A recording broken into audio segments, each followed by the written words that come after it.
Congratulations, Jamie.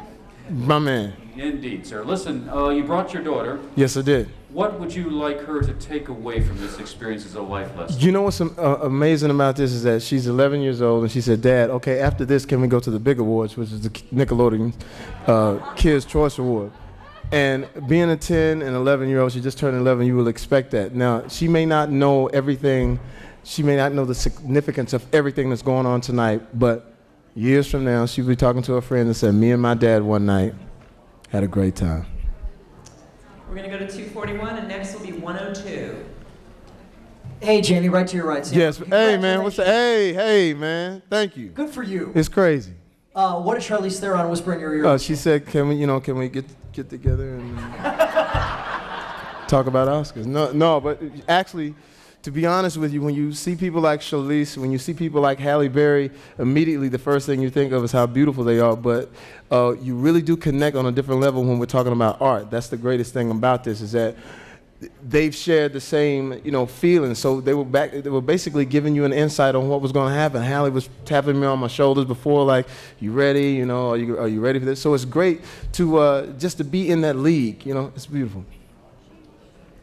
Mr. Foxx, congratulations. Over here. Yes. 102 and then to 269, sorry. Sure. You talked about the meeting with Sidney Poitier, and yes. you said that he said, I give you responsibility. Yes. And you said you were taking that yes, responsibility. Of course. What did you mean? Well, responsibility as far as art is concerned, because he had seen my speeches and he was like, I've listened to your talk. I know what you're saying. But I'm giving you responsibility for your art. And that was the main thing that he said. Be responsible for your work. Now, I can cheat. I'm a stand-up comedian.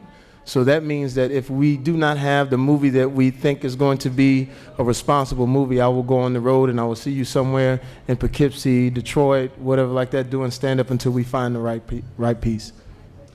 269 and then to 124. 269 to your right, Jamie. Over here, Jamie. Yes. Hello. Congratulations. Thank you. With you winning tonight and Morgan Freeman yes. winning tonight, you guys have actually made history. Yes. It's the first time black people, men, African American, Afro American, homeboys, homies, all of that have won both yes. categories. Yes. What are your thoughts on that? My thoughts on it is this: there was a young man by the name of Larry Elder who said, "Why must Jamie Foxx say black? Why must he say black? Why? What's the significance in black? I mean, why does he have to say black? We know he's black. I mean, why is he saying that? Why is he always saying that?" And the significance is this for the young kids out there in our community, and I'm just specifically talking to you. It's so many negative things that we're influenced by. Think about music. I was at Quincy Jones's house and Patty Austin and James Ingram sung, "How do you keep the music playing?" Back in the day, that was like, man, that's how I talked to my girl. I would call up and take the phone and put it up to the speakers and say, this is what I'm trying to say to you. So in our music, in our everyday life, in our community, so many negative things. Why not have something positive and then stamp it with blackness? Because when I was watching Halle Berry, when I was watching Denzel Washington, it gave me that inspiration to say, hey, I could do my thing too. So it's important, and it's not to say that we're excluding everybody and this is a black thing and we're taking over. We just want to be included into the pot and make everything artistically better.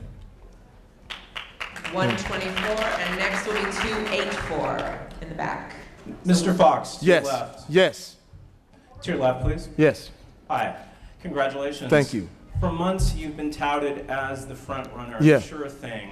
Yeah. Did you prepare yourself for the possibility that there might be an upset? Yeah. I mean, yes, of course. But you got to, what I've always said, it's not a competition.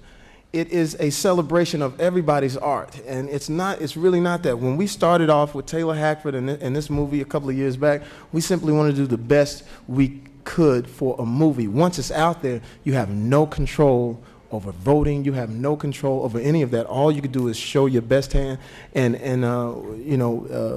wait and see what the results are. I'm happy that the results are this, though. Mr. Foxx, Sandy Kenyon Parade. Sandy, how are you doing, brother? All right. Give me 1 second. I'm sorry. I got to keep this moving. 284. Next will be 168. Mr. Foxx, to your right. Yes, Sandy.